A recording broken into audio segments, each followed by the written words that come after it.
Good morning to one and all. It gives me immense pleasure to welcome you all to the 4th Endowment Oration instituted in honor of 50 years of academic career of our beloved Dr. D.M. Vasudevan.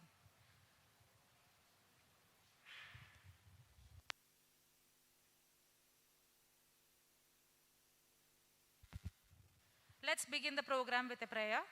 I request everyone to stand up for the prayer.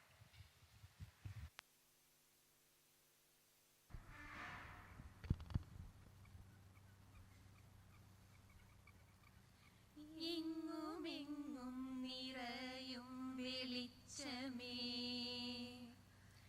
N മനസ്സിൽ കുടിയിരിക്കണമേ എൻ്റെ പാദം ഇടറാതിരിക്കുവാൻ എന്നും എന്നിൽ ദയ ചൊരിയണമേ പൂവിലൂറുന്ന പുഞ്ചിരി നീയല്ലോ പുസ്തകം തരും ജ്ഞാനവും നീയല്ലോ പുല്ലുമാടവും പൂമണി മേടയും തുല്യമായി തൊഴും ശക്തിയും നീയല്ലോ എങ്ങുമെങ്ങും നിറയും വെളിച്ചമേ എൻ മനസ്സിൽ കുടിയിരിക്കണമേ.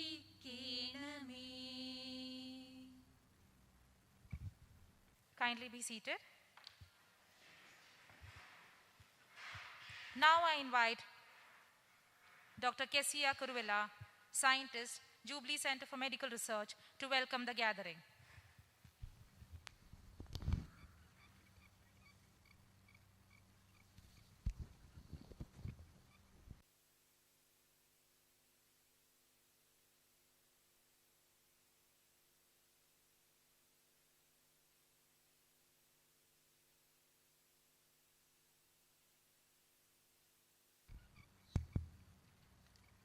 Good morning and welcome to Professor Dr. D.M. Vasudevan Endowment Oration 2022.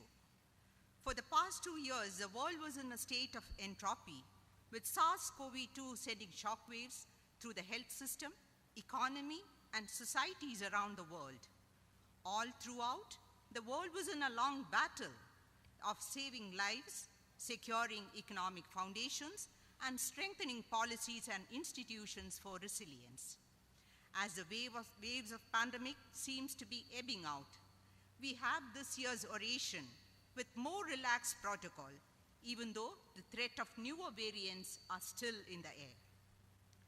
To all the dignitaries and those on and off the dais, with great pleasure, let me welcome you all to the 4th discourse of this oration.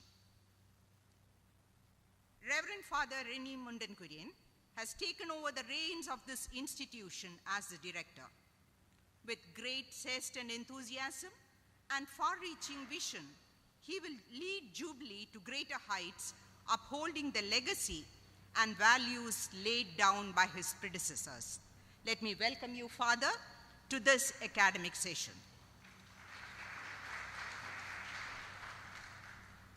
The speaker of the day, Dr. Sumesh Philip Thomas, is a neonatologist and clinical professor at the University of Calgary, Canada.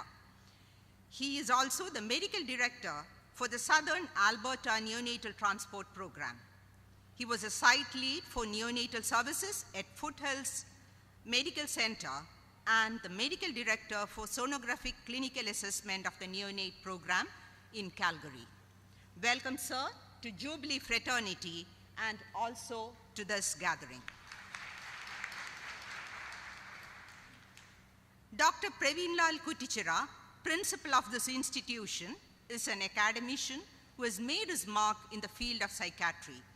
Scientific aptitude and critical analysis helps him to identify research problems that are relevant and also the need of the hour.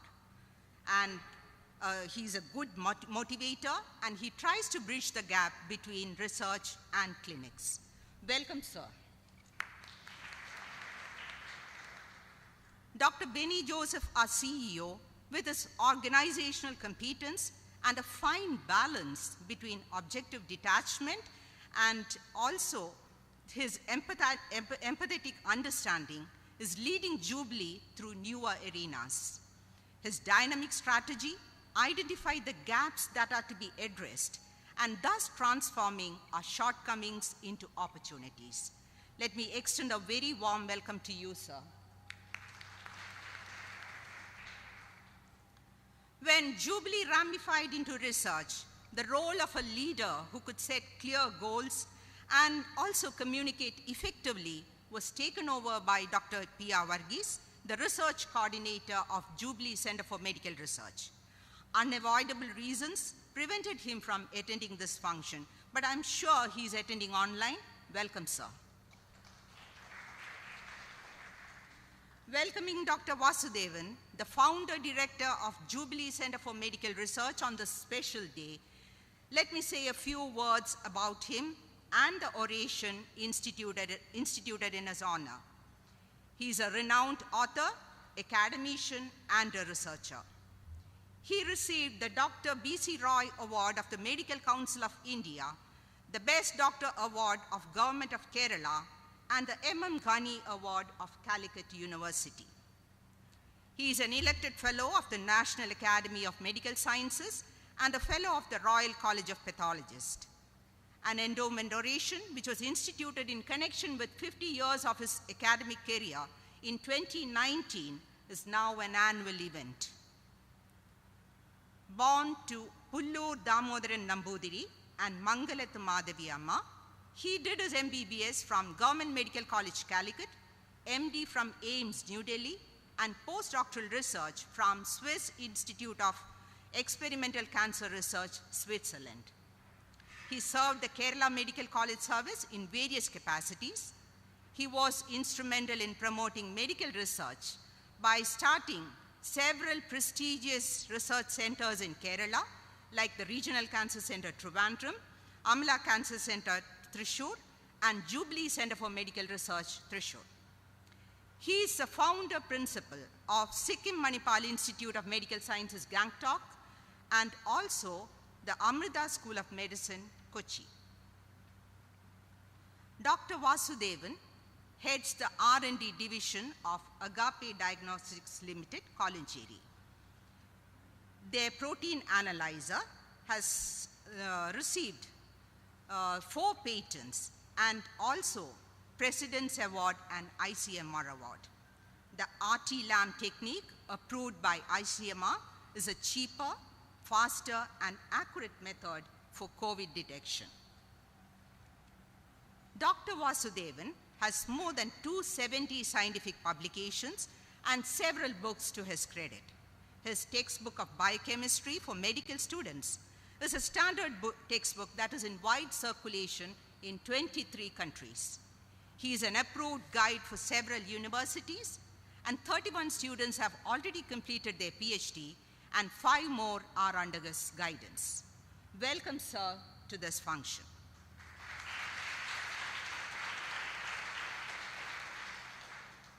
And now, each one of you present here, you add color and spice to this function, and that is what makes this function interesting. And each person inside this auditorium and those connected through digital technology are united specifically by our belief that this function is important. A most hearty welcome to each one of you and also to the media present here. Thank you. Thank you, ma'am.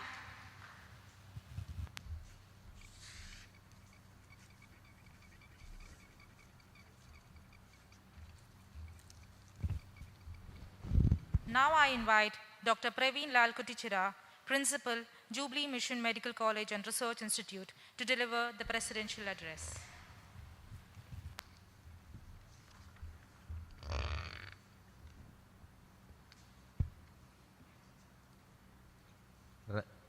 Respected Director, Reverend Father Rene Mundangurian, jewel among Indian Medical College teachers, Dr. D.M. Vasudevan, Madam Vasudevan, the guest of honor today, Dr. Sumesh Philip Thomas, my dear colleagues and friends. Please remind me when I am shooting the time, because if I talk about Dr. Vasudevan, I will forget the time. I still remember my days as an undergraduate medical student at Trivandrum Medical College, where the cancer treatment department was there, headed by Dr. Krishnan Nair. None of us, none of the students will like to walk near that department. That's in the corner which goes to the house surgeon's quarters. One is afraid of the radiation. Second is, as a medical student, as an intern, we had seen patients getting admitted and going to the ward, but never had any opportunity to discharge and see a patient walking back. That was the time. When I joined the PG, again at Trivandrum Medical College, few years later, we came to know there is a cancer research unit in the Department of Cancer, headed by Dr. Vasudevan. And few persons who are working there, doing PhD or after PhD, were there. Some of them were living in the same PG hostel where the mainstream PGs used to say, what the hell these people are going to do? Their whole future is ruined. Nothing is going to happen. It's with the curiosity people like me went and started seeing things, what's happening. It's only 3 rooms, 3 small rooms. Sir may be remembering still now. Where the first time in my life I had seen a computer-assisted investigation system. Many more coming up.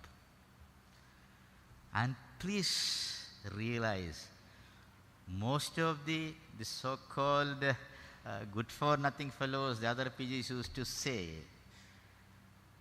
after the training, went to the different parts of the world and started leading their area. Devendra Rangathi is sitting there. He was one among them at that time. That is the start of cancer research by Dr. D.M. Vasudevan.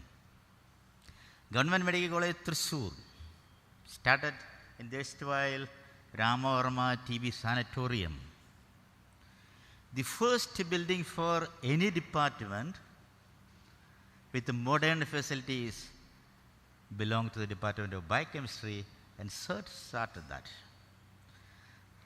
When I later became principal of that medical college, years later, decades later, that was the only place where we used to sit and discuss academic and related activities. There is no other place in that area. That was a place with a lab, discussion rooms, computers, screens, and a luxury of those days, the PPTs could be projected and discussed. He started that decades back in that campus. That is Dr. D.M. Vasudevan. And now you came to know it,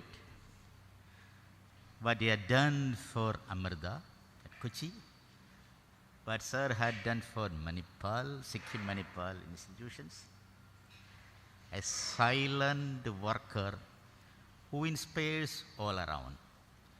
JCMR is blessed to have the presence of, or the leadership of Dr. D.M. Vasudevan. Just to share a few experiences which is happening nowadays, since the institution is now gearing up to face the National Medical Council inspection for renewal of recognitions. We were taking stock of things, what's happening in the department, and please remain informed that some of the departments when we were taking stock of the things or activities they are doing, had proved they have almost reached the status of UGC mandatory regulation in case of publications. 1.5 publications per year per faculty in a department is the UGC goal. Some of our department reached there. All started because in the JCMR, in a small room, Dr. D.M. Vasudevan is sitting there. A mere presence is enough to inspire people around. Just like people say, as long as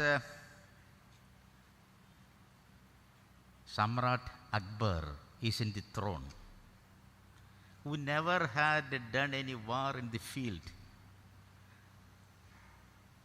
Mansingh I of Amber will bring victory from all the war fronts just because Akbar is there in the throne.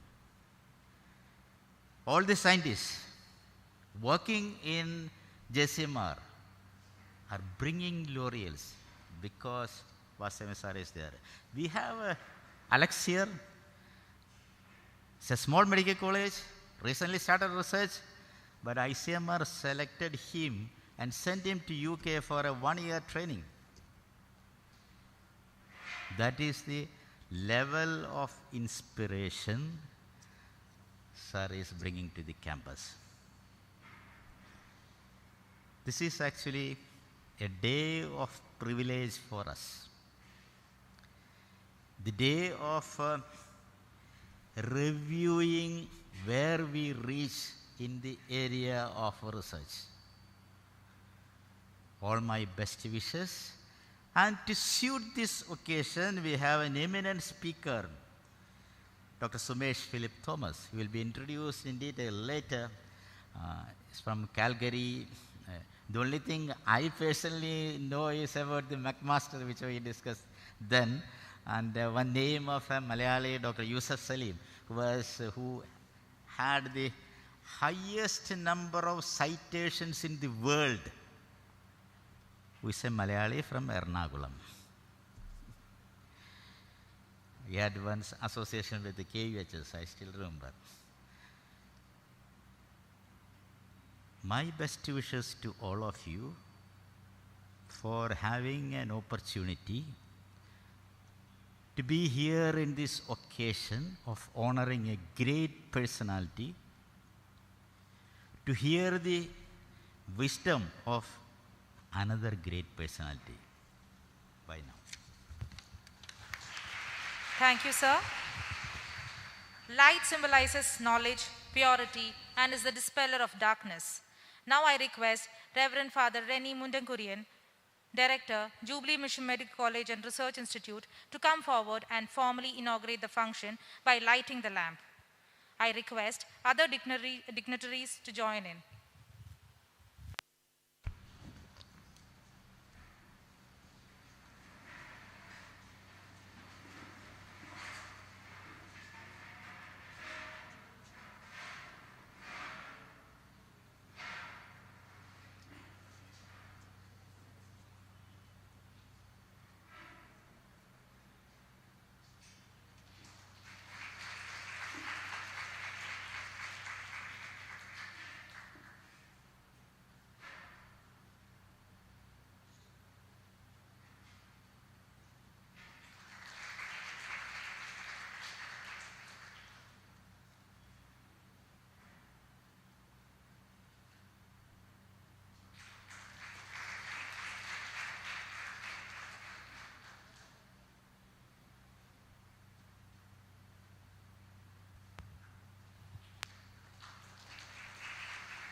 Thank you all. I invite our director for the inaugural address.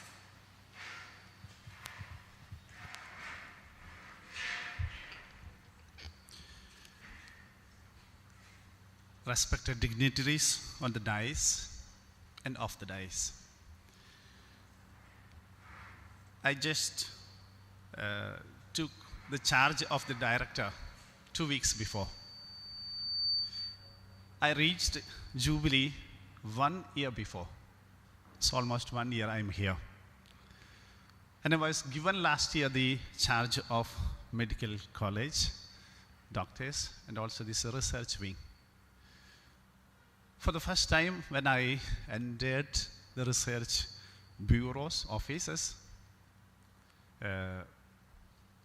I saw for the first time dear Dr. Vasudevan. I felt he was sitting there gently, peacefully, very calm. I wondered, and he's the director of our research wing. For the first sight, I wondered, is he is our director of research? Slowly, I came to know our Dr. Vasudevan. He was and is like a gentle breeze. Gentle breeze. He blows without noise, without much banquet or like that. But he reaches everywhere. His influence, his presence goes everywhere. So, slowly I came to know the greatness of our Dr. Vasudevan. When I heard last year, for the first time, this discourse in his name, I congratulated who began for 3 years this discourse. So, I'm happy to be part of this 4th discourse of our dear Dr. Vasudevan Endowment Oration. I don't believe in the accident in lives. We speak often like it happened to be, accidentally happened. But in my personal experience, there is no accident in our lives. Accidentally happened. It happened to be. So in this 4th discourse, something that the principal orator for this discourse happened to be a gentle doctor. Some are speaking like this happened to be. I don't believe never in this phrase. There's providence and there is a plan of God, is my experience. He prepares. We think that is accident. We think it is happened to be. But it is the plan of God that today we got a fitting orator for this 4th discourse, Dr. Sumesh. He's born and brought up outside India. In the UK, he was different countries. Now resident in Canada. And he's the orator here. When I think the way he came here, I think it's the way God prepared the way. So it is most fitting in my evaluation to give this oration for us, Dr. Sumesh.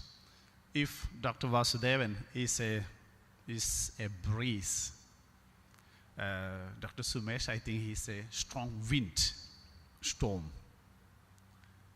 He blows like a storm. When I read his life path, it's very inspirational. And I hope this oration will enrich our research wing. Everywhere, wherever I go, I hear these days, these months, very good, positive comments about our research wing. Only 9 years we are on, and they are jealous, I have to say, many in Kerala, about our research wing. Under the guidance of Dr. Vasudevan and Dr. Varghese, it is flourishing. We are very, very happy. The 3 wings of Jubilee family that spread the name of Jubilee are our medical college, the MBBS students, the result of medical college, the result of our nursing college, and now it is coming to the research wing. It is flourishing. And I hope this oration will enrich the name of our research wing. So, I am happy to be here, especially a function in the name of Dr. Vasudevan and given by an eminent, prominent personality, Dr. Sumesh. And I wish all the success for this function. And with your permission, I declare this oration, fourth discourse, is open. Thank you. Thank you, Father. Dr. V.C. Manoj, Professor and Head, Department of Neonatology, will introduce the speaker. Sir, I request you to kindly come to the dais.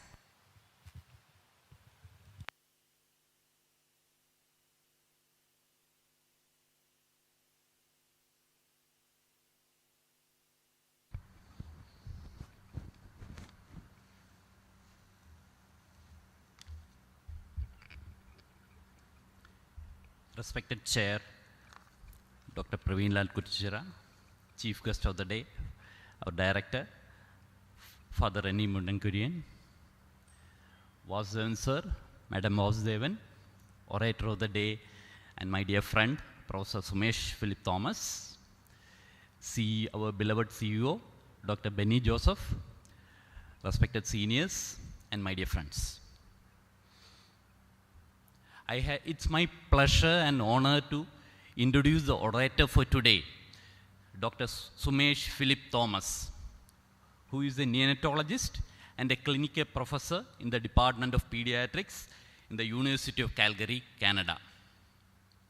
We have actually known each other for a couple of years over the discussions for training the neonatologists of this country on point of care ultrasound of neonates.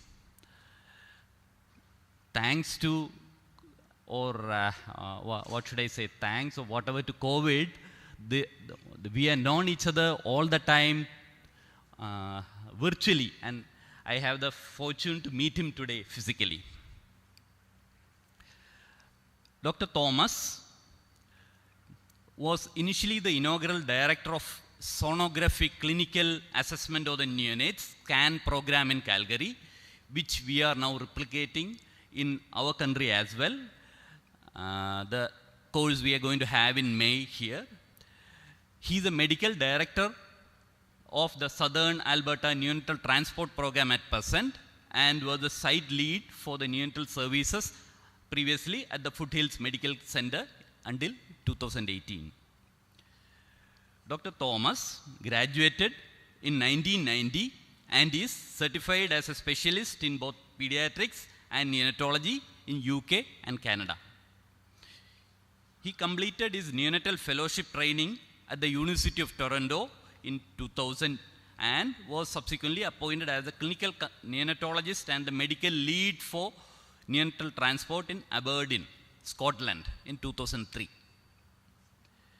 As a senior lecturer with the University of Aberdeen, I hope I am pronouncing it right, he was the neonatal training program director and the Royal College tutor for the Northeast Scotland until 2009 when he moved on to Canada. In 2009, he immigrated to Canada and was appointed medical director of the neonatal services at McMaster Children's Hospital and was at the time an associate professor with the Department of Pediatrics at the McMaster University, Hamilton. He is a fellow of the Royal College of Pediatrics and Child Health UK, Royal College of Physicians of Edinburgh, and Royal College of Physicians and Surgeons of Canada. His main research interest through which we all knew him includes the one bottleneck area when we try to improve the survival rate of neonates, the neonatal transport. Where he has had the national and international recognition for contribution to neonatal transport medicine, a separate branch by itself, which is growing leaps and bounds. He and his team of researchers were the first to perform neonatal restoration on placental circulation in Canada in 2015, the trend that is yet to catch up in our country. His work with the point of care application of ultrasonography in neonatal intensive care has overseen the training of more than 1,000 clinicians globally. One of our own doctors, Dr. Vimal Vincent, is currently under training at the same center, if I am right. His pastime, this is where I find it interesting, is tinkering with the mechanical devices and servicing engines for colleagues, which he is very good at it. I know some of his friends who will all vouch for it. He plays badminton and involves himself in another pastime, which is going to be the topic of oration today, medico-legal work. His passion for medico-legal work has driven him to raise awareness of the legal implications of medical practice, teaching risk mitigation strategies to trainees, practitioners, and institutions. He goes around the globe giving lectures on this topic. Dr. Thomas has received several university teaching awards as well as awards for biomedical innovation. He holds medical device patents and is constantly exploring opportunities to advance care through innovative devices and practices. One of the examples you were just telling me previously, when you do ultrasound on neonates, how do you teach people how to do ultrasound? You cannot have neonates, live neonates to experiment on. Of course, in our country, still it is being done with a lot of precautions under guidelines, but then that is not permitted in some other countries. So he had to invent a machine which the phantom, on which the training is done, which mimics a baby as far as the teaching purpose is concerned. He has several publications in national and international journals and has contributed chapters in several books. His bio sketch itself will run in pages, so I just cut it short.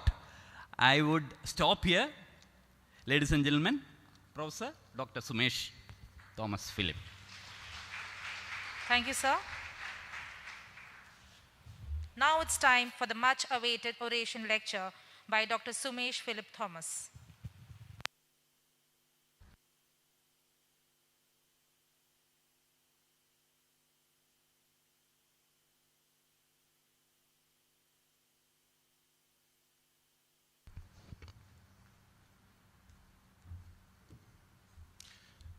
Good morning, everyone, and it's a great pleasure to be here. I am humbled to be in the presence of such senior colleagues as have been introduced before myself.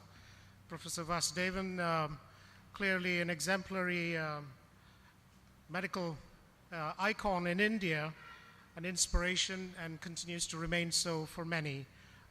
Thank you very much, sir, for the opportunity to present on your inaugural oration. So the topic I'm going to speak about today is about the medical legal implications of medical care in the current COVID-19 pandemic and what this impact might look like in the future.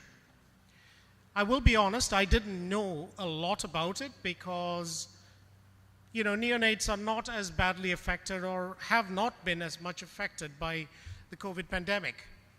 But, going through the literature in preparation for this, and I used it as a unique opportunity to improve my own knowledge and understanding of what the pandemic has done to other specialties and how this has got legal ramifications for practitioners as well as institutions. So the disclosure I have is that I believe that there is a moral and ethical obligation for physicians to acknowledge medical error. I also believe that it is a mechanism for the advancement of medicine through risk reduction initiatives.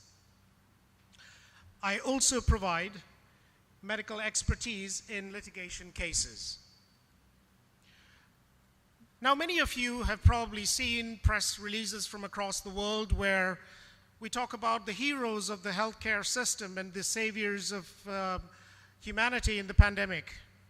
And essentially, that is largely true. The fact of the matter is that medicine is a calling, medicine is a profession, it is also a business, and therefore those in business will get sued.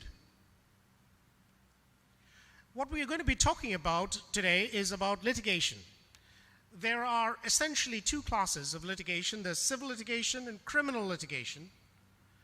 Criminal litigation, thankfully, is the very small proportion and usually has quite significant ramifications for practitioners, because what it does involve is the willful commission of harm to a patient. So thankfully, it is not the norm, and therefore a very, very small, if at all, present problem. There's a much greater piece to this, and that is the litigation for monetary compensation. It's certainly a huge driving force in the Western culture, and it is significantly higher probably in the United States as compared to the rest of the world at this time. But I do remind people that whatever we are seeing in the West is eventually going to get around to everywhere. And so being aware is the first step to sort of protecting yourself and as an individual and as an institution in dealing with these sort of issues. Medical compensation claims are usually dealt with by civil courts, and the crux of the matter, and this is a term that I want you to remember if you remember nothing else from this talk, which is the standard of care. And we will talk about that a number of times through the rest of the talk. There are other sort of avenues that potential claims can arise through, and one of them is through the regulatory bodies, and these are professional governing bodies such as the General Medical Council in the United Kingdom, the Medical Council of India, the College of Physicians of Alberta, as just examples of people who hold our licenses. In other words, these are the people that can take away our ability to practice as physicians. It is increasingly clear that the knowledge of how judicial forums deal with cases relating to medical negligence is becoming an absolute necessity for doctors, because it serves two functions. One is protecting the public, and the other is actually protecting physicians. The law works on the principle of minimum standard of care owed to a patient. The judicial law aims to strike a careful balance between the autonomy of a doctor to make judgments and the rights of a patient to be dealt with fairly. So the legal objective is to provide justice, a certain accountability. Was it a failure of a practitioner, or was it a failure of an institution? And hopefully deterring future harmful behavior and risk. And where there has been harm, if there is compensation required, then that needs to be looked at. This is data from essentially the United States, where about 61% of physicians greater than 55 years of age have been sued. It was probably one of the reasons why I made it a point in my career to try and learn as much of this business as I can, to try and protect myself from getting into that statistics. 1 in 4 pediatricians are sued during their career. 1 in 10 pediatricians are actually sued for care that they provided during training. So no one is safe. The good news is that defendants tend to prevail in about 90% of cases. And you're looking at a very small number of cases, less than 1%, that actually go to court. A rather unpleasant experience if anyone has got to do that, because thankfully, most of the cases get settled out of court when they do get to that stage of admission of guilt. Now, civil litigation. The predominant sort of areas that are covered by this are diagnosis errors, obstetric errors, treatment errors, surgical errors, medication errors, and there are others, such as confidentiality and consent. By far the greatest or the largest portion of compensation is given to patients who have suffered significant neurological injury, and especially where these injuries affect physical and cognitive ability. And therefore, the compensation claims essentially look into the cost of these care or this type of care for a lifetime. And certainly in the North American sort of environment, we are looking at 10s to 20s in terms of millions of dollars of compensation, certainly for neonates, because they are at the start of their life. So the principle of determination of medical negligence is based on the balance of probability. And I will just quickly mention here that that's what separates civil litigation from criminal litigation. With criminal litigation, it is beyond reasonable doubt. In other words, you're looking at much greater than 90% level of certainty for a successful conviction. With civil litigations related to medical negligence, it is 51%. In other words, is it even possible that the incident may be linked? So the Bolum test, or the Bolan Principle, was established in 1957, and it's still very much in use. And essentially what this says is that a doctor may be able to avoid a claim for negligence if he can prove that other medical professionals would have acted in a similar way. So the compensation through litigation works on a proof on a balance of probability, and this is what the plaintiff has to prove: that the injury was due to a potentially avoidable cause, and that applicable standards at the time. So in other words, you cannot apply standards of 2022 or 2021 to an incident that occurred in 1957. And this is a critical piece, and I want, especially for those who work in neonatology, to note this: that the intervention would have avoided some or all of the harm. One of the examples I tell people in neonatology about is you have a patient being born with birth asphyxia, which was not adequately looked after, but the patient was also hypoglycemic, and that was not looked after. You will be sued successfully for the hypoglycemia even if you manage to get away with the asphyxia. So it is avoidance of even a part of the injury claim. And so the key to this exercise includes the use of differential diagnoses against all other causes of injury. And therefore, it is very important that we understand the timelines and the applicable standards of care at the time of the incident. And this is where we talk about the level of evidence. It's 51%, certainly in the Canadian environment, where the plaintiff does not need to show causation to a level of medical certainty, but rather only on a balance of probability. And the judge may infer differently from a medical expert based on common sense and consideration of all circumstances. So even the expert opinions that I put forward in defense of the plaintiff or the defense may be overlooked by a judge based on common sense. It is the plaintiff's burden to adduce evidence of causation.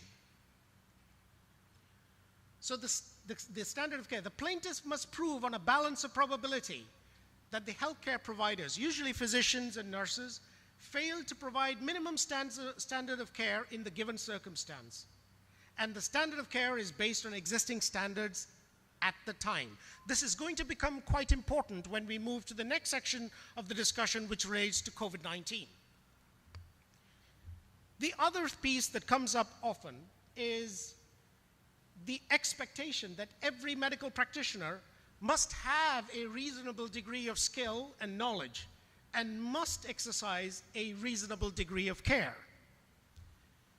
The practitioner is bound to exercise care and skill reasonably expected of a normal, prudent practitioner of the same experience and standing. And furthermore, if I claim to be a specialist, the standard of care expected from myself would be that of a higher standard than one who is not a specialist. So what do medical experts do? We basically put forward to the court materials with reasons which support a certain conclusion, either in defense or in support. And the court may form its own judgment using its own observation of these material. There is, however, a clear expectation that experts should only render opinions that are intelligible, convincing, and tested. So when we put together a recommendation or a assessment, typically they're expecting some degree of referencing of that sort of information. Now, this is one that is also worth mentioning. You know, quite often we sort of hide behind guidelines. Oh, this is what our institutional guidelines said we should do. As an exception to the rule, if a standard practice fails to adopt obvious and reasonable precautions which are readily apparent to the ordinary finder of fact, then it is no excuse for a practitioner to claim that he or she was merely complying with a negligent practice or guideline. Well, here's where it gets a bit tricky. For those that hold administrative positions within institutions, the reality is that many of those clinical guidelines become part of your burden of responsibility. And I will tell you that I narrowly escaped a litigation when I was medical director in Hamilton, because the incident that they were litigating on was a claim that occurred before I was medical director. So in other words, the point is, not necessarily having been the medical decision maker for that patient at that time, I was liable, I would have been liable, if I was the medical director responsible for overseeing those guidelines at the time the litigation claim was made. So this is a sort of level of understanding that I, at that time, despite my work with medical legal stuff, I was unaware until it actually came to me. So it's important for us to recognize that the positions that we hold, be it as a clinician responsible for care or a medical director, has got litigation liability. And therefore, it speaks to the importance of using contemporary guidelines with predefined dates for revision. In other words, we're putting together a guideline for the treatment of hypoglycemia.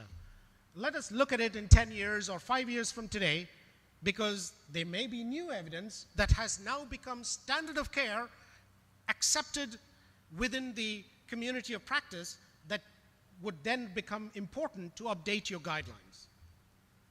So COVID-19. This has been a game changer. In 2019, the World Health Organization declared an outbreak of coronavirus. On the 11th of March, it became a pandemic, or was called a pandemic. By the 20th of the same year, there were 50 million cases globally, and there were greater than 1 million deaths, of which about 45,000 of those deaths occurred in Italy alone, with a greater than about 26% mortality. And basically what this had done is exposed a severe imbalance between demand and availability of medical resources. So it essentially challenged our perspectives on life, society, human rights, personal freedoms, political and administrative accountability. And we ended up practicing medicine within the context of a dynamic, sort of changing legal standard. Because before now, at least not in my lifetime, had we ever faced something of this level of significance. So there was nothing really out there for us to pull on in terms of defining what those legal standards should look like. And in this talk, what I will preface is that I'm not going to leave you with a lot of answers. In fact, I might actually leave you with more questions. But those questions are going to be the building blocks that prepare us for the next round of threat to human health. Now, when we look at the phases of what did the pandemic look like, initially there was very limited knowledge or scientific evidence regarding the nature of this threat. There were no existing guidelines to address all aspects of medical need. There was insufficient information to determine what is that minimum standard of care. Because we've already said, the legal standard is based on minimum standards of care. So what was the minimum standard of care during the pandemic? It's much later on that many would now say probably there is some operating guidelines that are accepted. And what was the challenge was that the medical demand had outstripped resources in several countries. And basically what happened was rationing of care, which opened up healthcare facilities and providers to potential liability. And so essentially what happened with the COVID-19 was a healthcare reconfiguration. We moved from what we would call standard care practices to almost a threat level care practice. We stopped doing certain things. We turned away patients that had non-urgent requirements. We sort of reprogrammed the healthcare system to deal primarily with the threat posed by the pandemic. And yet at the same time, we were unclear how much worse was this going to get. It is very important because, you know, when I meet a lot of people out in the community and they're like, well, it looks like everybody is dying of COVID these days. Well, the reality is that that's not true. There are people who have died of natural causes during the pandemic. There are patients who died from COVID-19. There are patients that died with COVID-19. So interpretation of that information is quite critical in terms of understanding the extent of morbidity and mortality for these patients. So the potential legal implications with this pandemic was that harm could have been caused to patients affected by COVID-19 due to insufficient medical resources. Harm could also be caused to patients without COVID-19 due to delays, missed opportunity for diagnosis, healthcare resources that had stopped existing during the time, and other non-pandemic related medical activity. There was the risk of transmission of infection within hospital settings and residential facilities. There was the risk of harm to care providers due to the inability to provide adequate levels of personal protective equipment. And then, of course, potential harm with the use of experimental off-label drugs. So essentially what we had was a situation where frontline staff were operationalizing, triaging, and resourcing of resources based on institutional guidelines. And therefore, many felt that these physicians and frontline care providers should not be liable for failures of care. But what became clear was also that the defense of institutional liability should demonstrate that failure to fulfill the duty of care was due to a crisis that was unpredictable and unavoidable.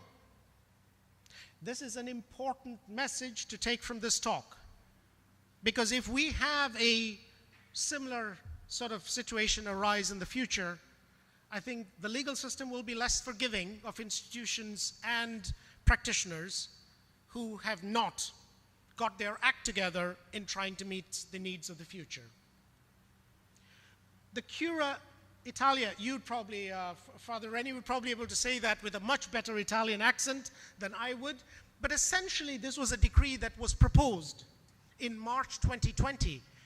And the purpose of this proposal was that it basically absolved physicians of COVID pandemic-related liability unless the harm was caused directly by malicious misconduct, gross negligence of basic principles, and deviation from existing emergency protocols for handling the situation. Interestingly, this has not been accepted, and there is a reason for it. The new reality is that COVID-19 imposed on clinicians a need in certain cases to move from delivering the best care they can to a lower standard of acceptable, safe care. In other words, we are redefining the minimum standards of care. And these were based on broad ethical principles, distributive justice. In other words, concerns social allocation of resources, non-maleficence, an obligation of a physician not to harm their patient, and respect of patient's autonomy and dignity, as well as patient confidentiality. So how do we apply the Bolum test? What we can say is that a doctor will not have been negligent when they have acted in accordance with a practice accepted as proper by a responsible body of medical opinion, even when there are opposing views. As long as you have got a body of evidence that is prepared to say, well, that is probably acceptable, you're probably okay. The test accepts and accounts for disagreements as well as variations in the exercise of clinical judgment. It is very important to keep our eyes open to look for accepted professional guidelines that are emerging with regards to a pandemic or any other disease process. And you know, for one that we, myself and Manoj will be very familiar with, is the treatment of hypoglycemia in newborns. There are accepted standards of care, defined standards of care. The good thing about it is that it does aim to raise the level of care for neonates being exposed to hypoglycemic episodes. The downside for the likes of us is there is a predefined standard. It's easy to find liability if you have failed to provide that standard. But it is an ethical and moral obligation of physicians to look for that level of evidence. The pandemic situation takes into account the degree of uncertainty and present circumstances under which doctors were operating. The test was aimed to protect doctors who provide a reasonable standard of care consistent with a logical body of medical opinion, take into account uncertainties specific to circumstance. Recognizing the fact that standard of care may be of a lower standard than previously acceptable. What I have bolded there is something that I didn't know about, and certainly I'm sure there are others in the audience who probably don't know this, which is that in a crisis situation, if I was suddenly moved from neonatology, where I'm safely cocooned within incubators and stuff like that, and thrown into a busy labor and delivery area, I cannot use the fact that I don't know anything about labor and delivery as a defense for negligence. It is something very important to remember, especially when we are planning for pandemics, because we should not knowingly expose physicians who are not prepared to take on the responsibilities outside their normal care areas of practice without appropriate training and guidelines. A doctor asserting that they satisfied the requirement of a Bolum test needs evidence of constraints placed on their ability to deliver care by circumstance. This is where documentation is critical.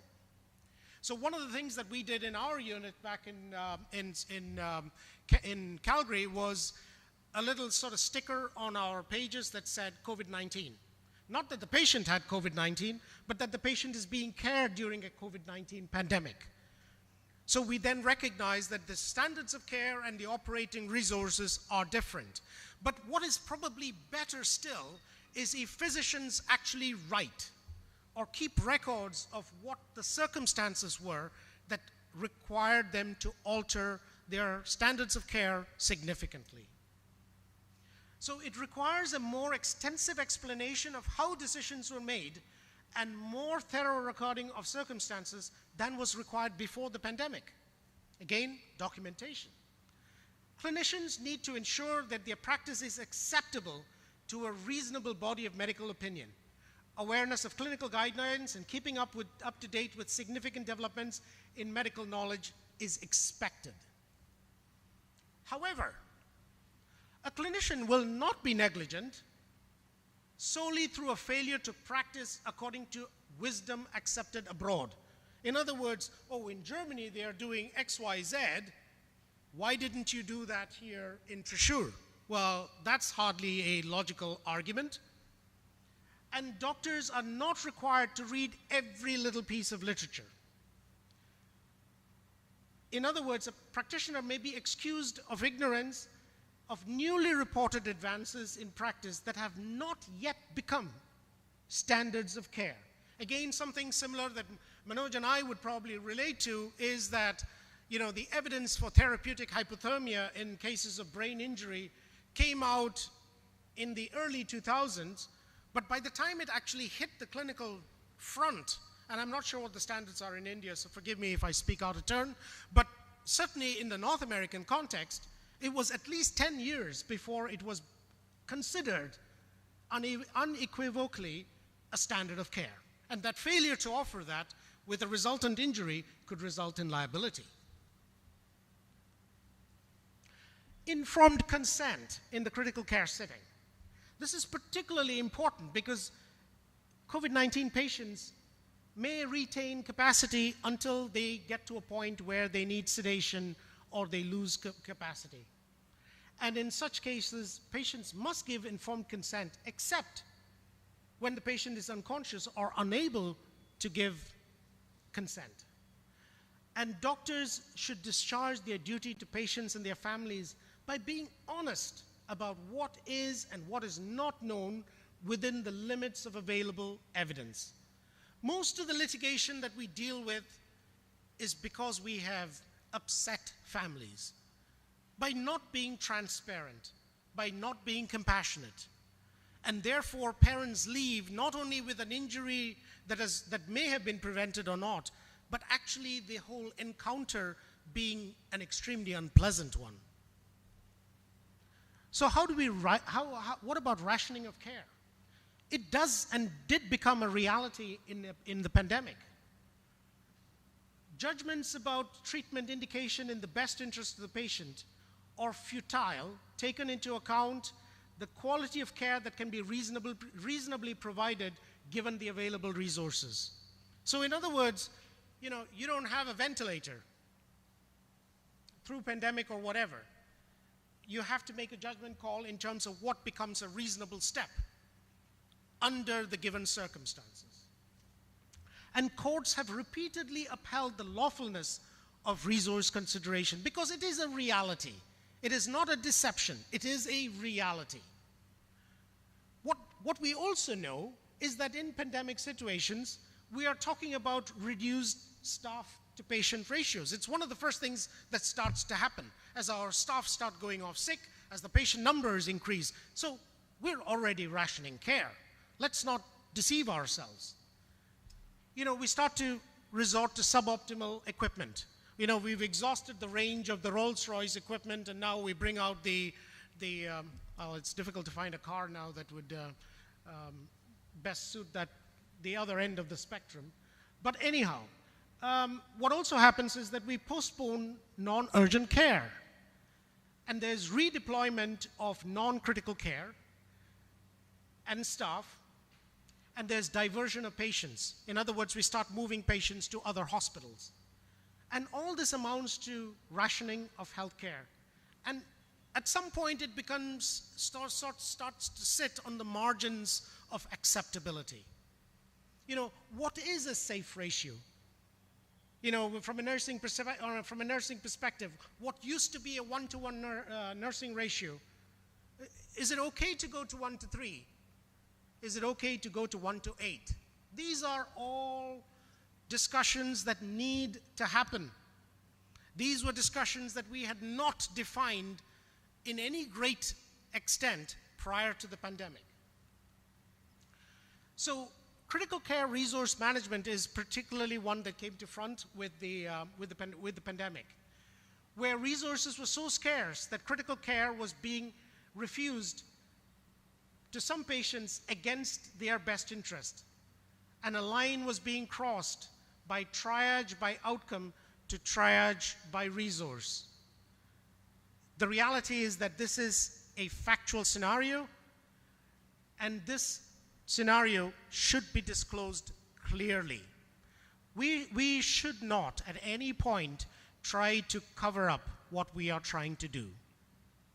Dressing up a decision primarily based on resource limitations as a clinical or best interest decision, it risks illegitimacy in medicine and therefore exposes us to a legal challenge. It is better to be blunt, clear, and honest.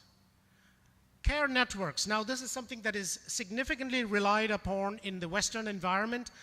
I'm not entirely sure how much of a sort of intensive care network that exists in Kerala or in India, but certainly those are the kind of discussions that any responsible body of public is going to ask in the future if there is a pandemic.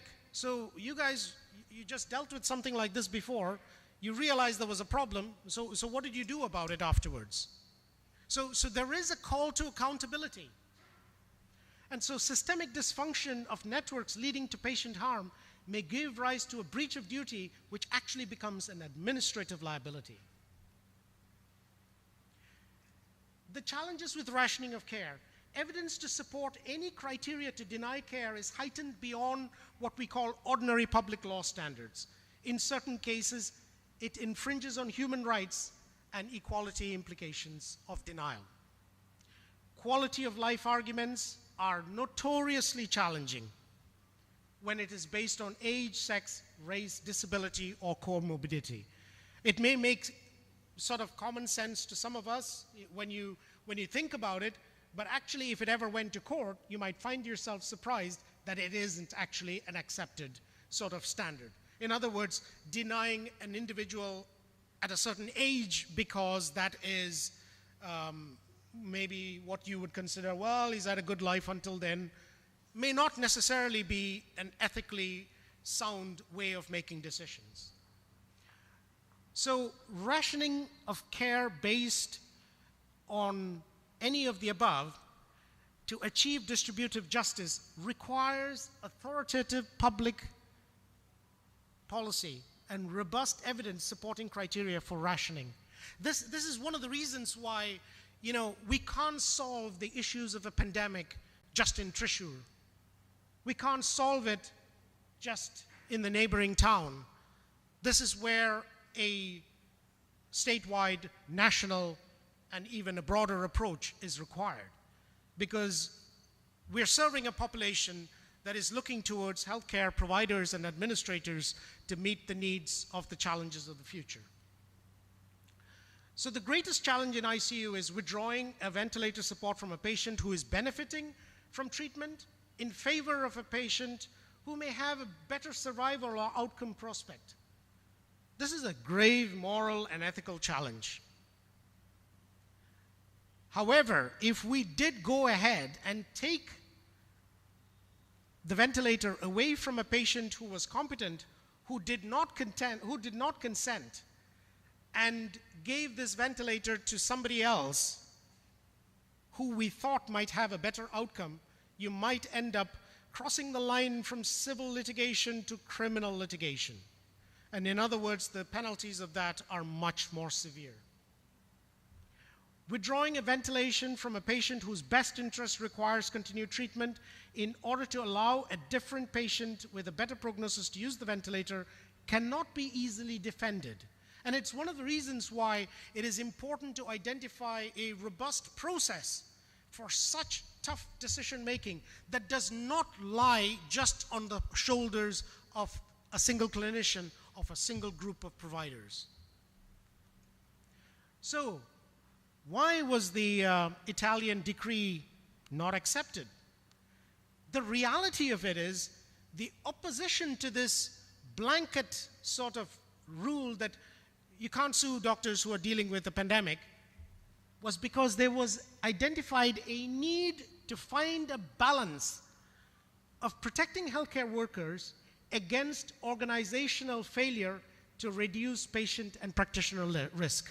So in other words, the physician group walked away from what was potentially a blanket coverage in favor of a more robust, transparent process of assessing how could this have been prevented? Were there other mechanisms that might have improved the outcome without just looking at this as a physician risk? So the reality is that one of the changes that has happened with the pandemic is that we've started moving away from individual practitioner risk to a more holistic approach, which includes institutions. So transparency during triage, and the use of risk management guidelines. We do need mechanisms to protect lawful decision making and justification. And so basically, if we just did this single-handedly, we may actually infringe on legal rights that we still haven't redefined during the pandemic. And triaging policies to guide clinicians and promote quality of care will serve the other purpose of providing consistent decision making while considering relevant factors and options. Clinicians, however, must still exercise judgment. Now, the disclosure of triage policies delivers a measure of social justice by providing notice to patients and their families of decision-making criteria and process. So in other words, it's a transparent process. You come to Jubilee Mission Hospital, this is our triaging program. So there is disclosure. You don't suddenly turn up here and then you're told, well, this is what we do, you may want to go elsewhere. So it's being able to come up with evidence or information that might educate our clients. Withholding or withdrawing life-sustaining treatment from one patient to provide it to a patient with better prognosis, as I said, this could cross the line. And essentially, the defense for this is best done by peer professional practice guidelines and the use of publicly available accepted resource allocation policies and guidelines that may provide defense for hospitals. When you start going down the line of potential criminal litigation, the advice is get a court order before you do anything. In other words, get the legal aspects of the problem resolved before you go down the line of making a decision. Because once you've made the decision and the patient has died, you have now exposed yourself to potential criminal litigation. So we all know this. I mean, triaging protocols based on age and disability could violate anti-discrimination legislation. Now, the UK government basically came up with a similar thing regarding the coronavirus. And they said that rationing of care posed a number of legal issues, a change between clinical decisions based on best interests towards decisions explicitly based on resource considerations, where these are supported by authoritative public health policies. These preserve the legitimacy and lawfulness of such decisions. As we know, what has been legislated is masking and social distancing. So it becomes quite important to address legal aspects of patient care, redefining the standards of care. What are the standards of informed consent during a pandemic? How effective is our PPE and how available is it?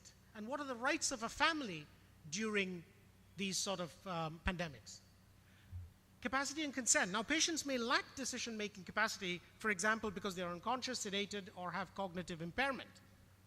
By common law, a medical practitioner has a duty to provide treatment. A medical practitioner does not have a legal duty to provide treatment that is non-beneficial. So again, in my realm of work, you know, sometimes we have, you know, a baby deliver at 23 weeks. And the parents say to you, I want you to do everything. So the way I look at it is, this is not a supermarket where you go in there and I'll have a little bit of that and a little bit of that. Those decisions are ours as experienced clinicians to offer what is not futile. Just using a therapy or an intervention just because either it generates money for your institution or it makes you look good are hardly sort of what we call defendable decisions. It has to be based on, does this treatment offer some legitimate hope for the patient?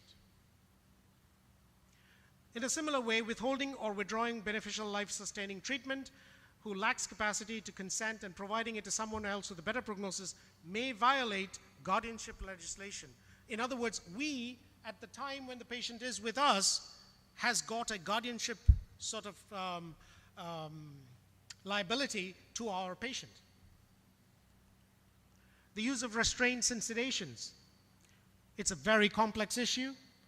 These devices are essential in certain cases. So say, for example, we used to have one-to-one nursing. We've now gone to 1-to-8 nursing. How do I make sure that this patient doesn't fall out of his bed, detach all his tubes, and self-extubate? So the reality is that in pandemics, we may have to alter the way we practice. We may have to use restraints for longer to protect patients and to protect staff.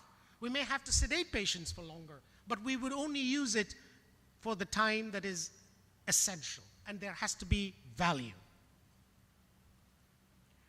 The cohorting of patients. Now, this happened everywhere. We essentially would put all these patients together where we thought they had a similar diagnosis. The reality of it is there was the risk of cross-contamination, and with that, potential legal consequence. Visitation policies. Now, this was one of the things that got hit across the world. Most hospitals stopped accepting families coming in to visit.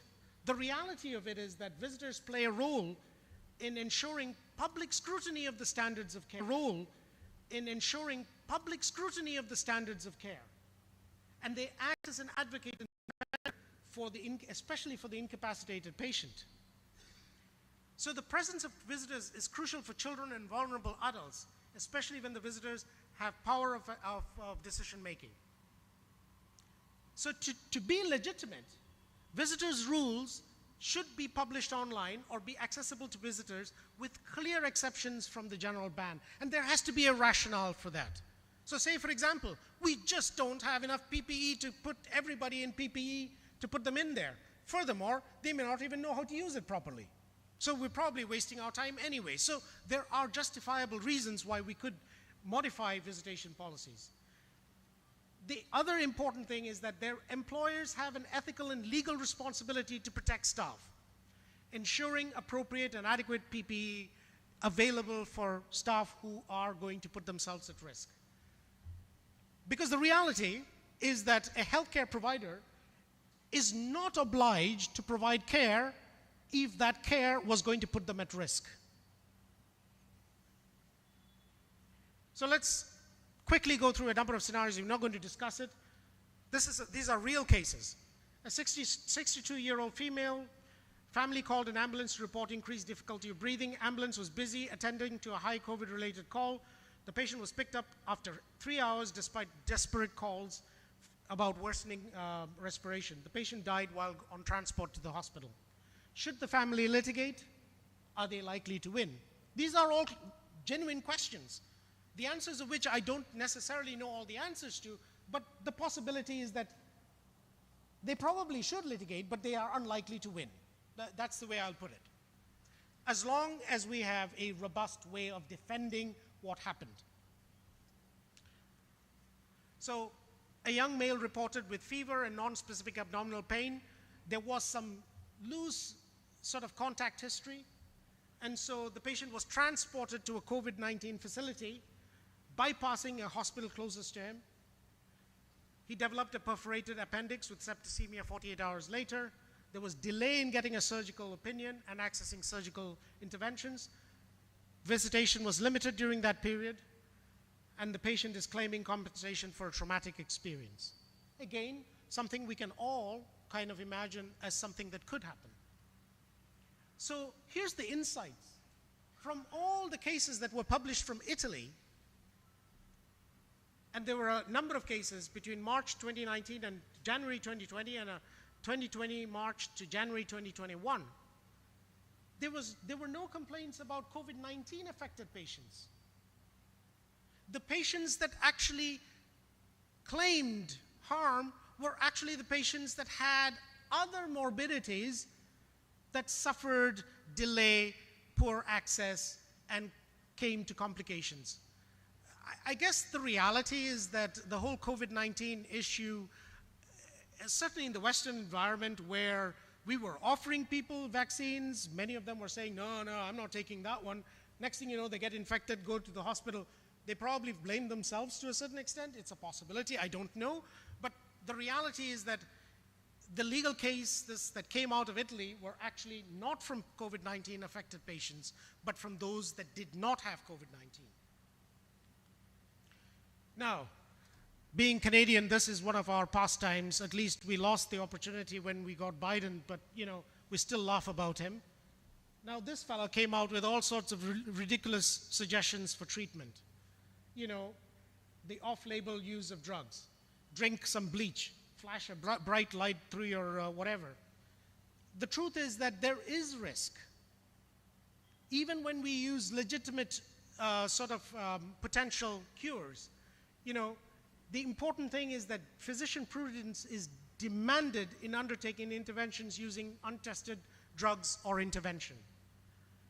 The defense of litigation takes into account specifics of the case, the severity of the condition, the nature of the drug, what are the known contraindications, what are the side effects of this drug, what was the dose, what was the potential scientific rationale for using it, and was there patient consent? So the fact that we use an off-label drug, most of the drugs we use in neonatology are actually off-label, but they are accepted. And just when we were breathing a sigh of relief from COVID-19, we have yet another crisis on our hands. This is a sort of list of global threats to healthcare or humanity. And I think things just kind of move between the sort of numbers up there. Right now we're looking at weapons of mass destruction, infectious diseases, and others. The bottom line is healthcare is and will be affected. And the question we have to ask ourselves after the pandemic is, how can we be better prepared? So failure to meet future demand may not be institutionally defensible. Local, regional, national preparedness for demands in intensive care requires a look at not just hospital care facilities, but actually what is available in the community. Home medical care options, telehealth, guidelines and protocol to respond to a similar challenge relies on competent clinicians to operationalize frontline decisions, e.g. making home versus hospital care the mode of care. And it requires sharing of operating protocols between practitioners and also between institutions. Now, this was something I saw in some of the literature, and I'm not entirely sure how much of how relevant this became during the pandemic in India, but it certainly wasn't something that came to light in Canada. But I did come across literature that suggested that this was a problem in Australia. But it probably didn't affect us as much because many of our sort of routine surgical care was postponed.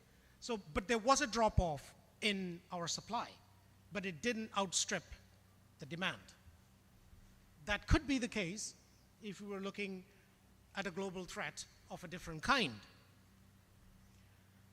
The medical legal implications of telehealth, I mean, just this morning myself and Manoj were laughing about some of the benefits that we've seen from COVID-19, where I can still remain under my duvet and have a meeting with people, you know, that I had to drive an hour to get to actually see face to face. But beyond that, there are certain risks, certainly with healthcare provision through telehealth. Privacy, data management. You know, how do we obtain consent? And how do we record these consents?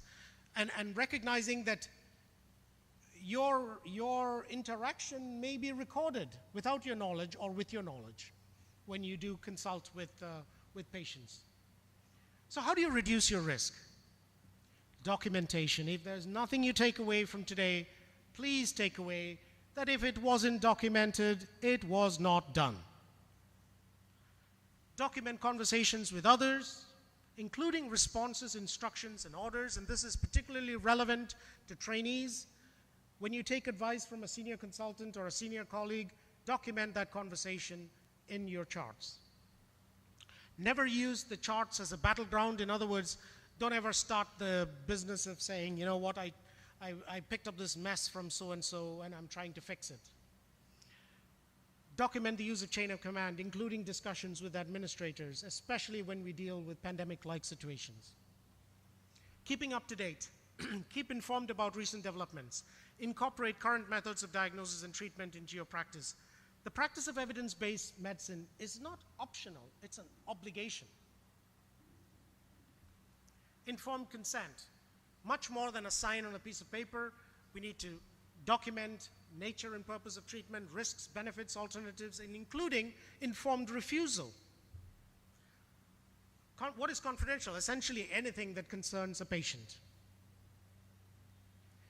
Now, this is an area that we've not done so well on, and this is essentially globally. Communication, the art of communicating. How can we communicate with empathy?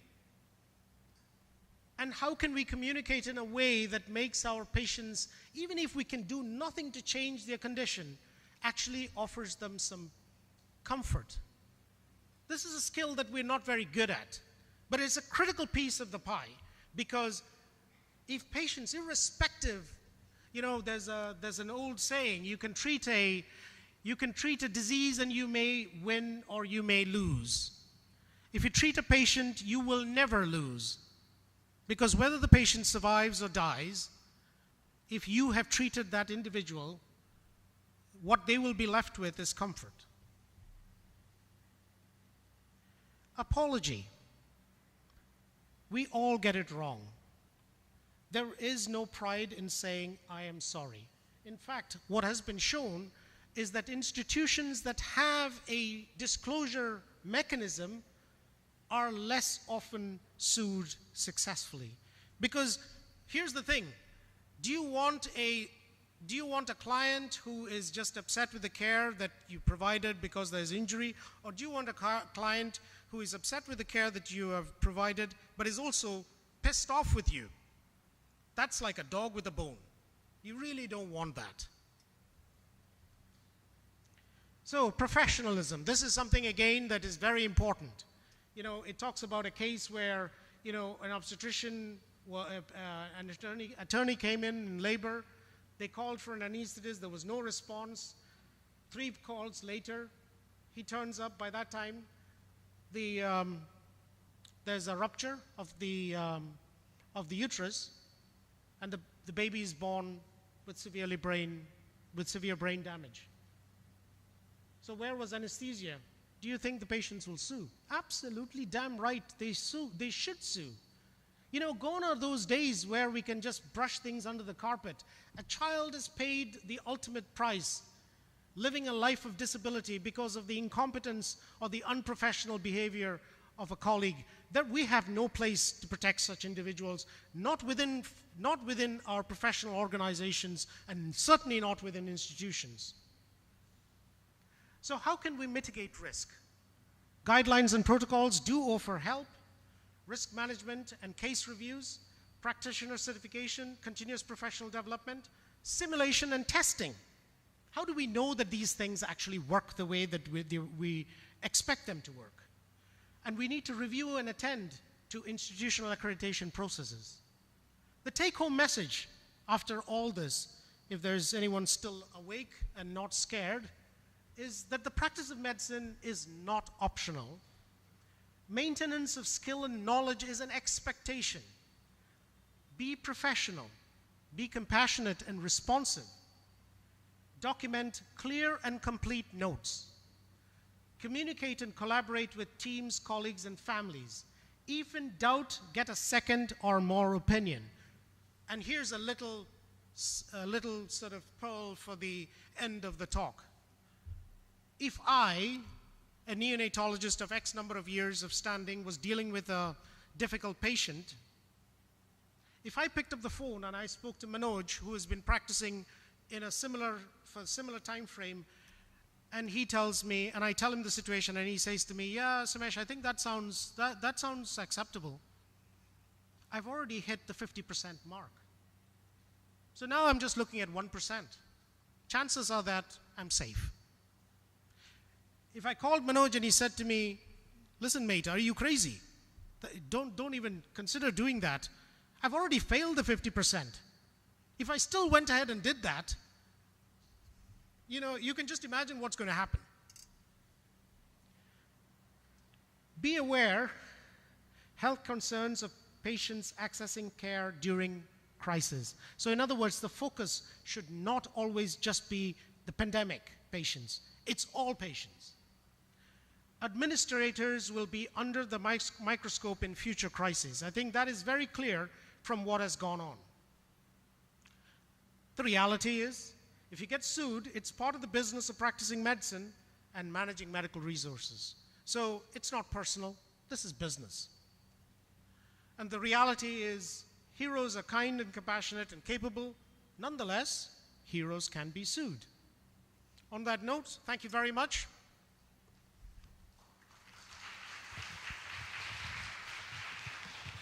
Thank you, sir. Thank you for your wonderful and informative talk.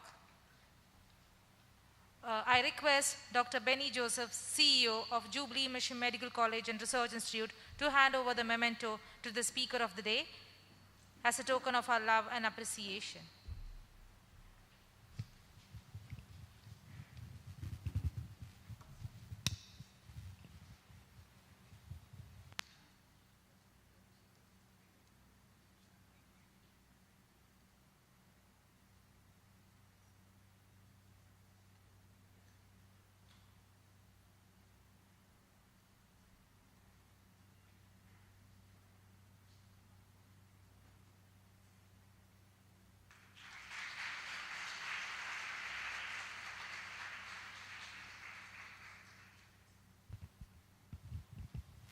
Thank you, sir. Now I invite Dr. Matthew John, scientist, Jubilee Center for Medical Research, for the vote of thanks.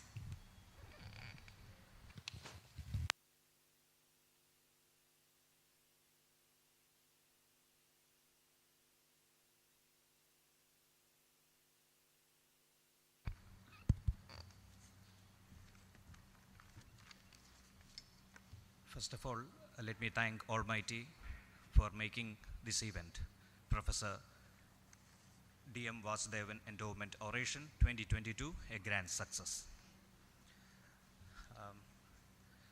Let me first convey my thanks to the speaker of the day, Dr. Sumesh Philip, who has come all the way, traveled from a long distance, from a different continent, accepting our invitation, and make a wonderful and informative talk from a different perspective, medico-legal aspects of COVID-19. So it was very informative and very nice, sir. Thank you for your presentation. And thanks to the new captain of Jubilee team, Reverend Father Reni Mundankurian, who has accepted our invitation, and Achin's presence here made this event a blessed one. And thanks to our principal, Dr. Praveen Lal Kutichira, for accepting our invitation. And sir is always supportive and very much active in all research activities in JCMR. And thanks to our CEO, Dr. Benny Joseph. Sir is always supportive and wholeheartedly supporting all our research activities, and is keenly interested in the progress of JCMR.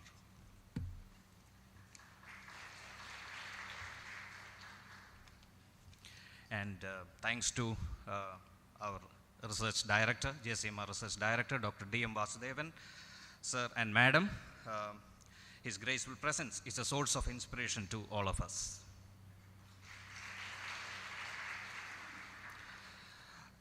വാക്കുകൾക്ക് അപ്പുറമാണ് വർഗീസ് സാറിനോടുള്ള നന്ദി.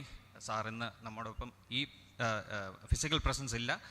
And in fact അവർ thanks are beyond words. അക്ഷരങ്ങൾക്കപ്പുറത്താണ് സാറിനോടുള്ള നന്ദി.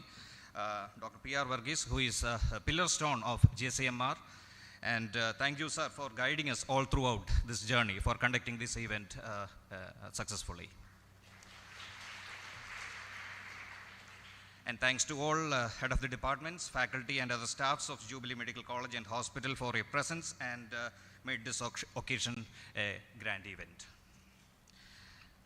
Thanks to EDP and the Maintenance Department for providing us all the technical support, and thanks to all the administrative department from Jubilee for their active cooperation. And thanks to all the audience who are attending this in physical mode and in the offline mode, in the online mode. There are quite a few, good number of people who are attending this program in online mode also. So a big thank you to all the audience who assembled here, and the people who are participating in online mode. And once again, thank you one and all. And last but not the least, a big round of applause is deserved for the entire JCMR team. We are not a small team, so I am feared that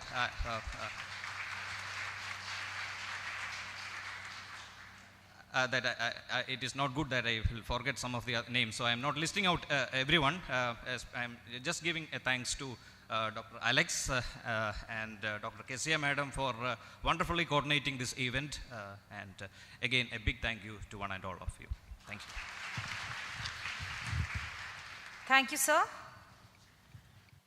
To all the curious minds, if you have any doubts, kindly send a mail to the mail address which we are going to show in the slide.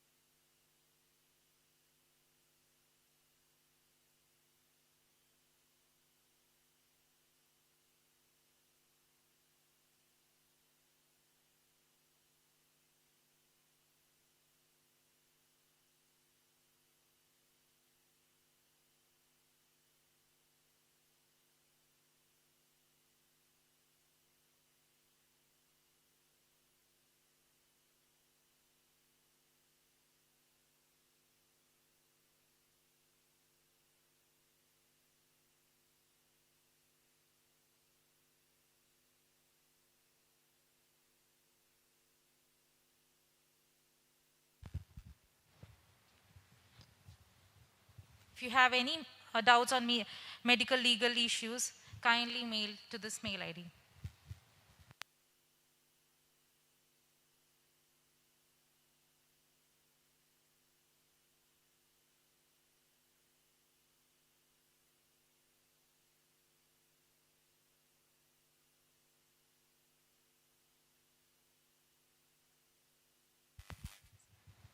Thank you, everyone. Please join us for the tea, which will be served to your left side of the auditorium.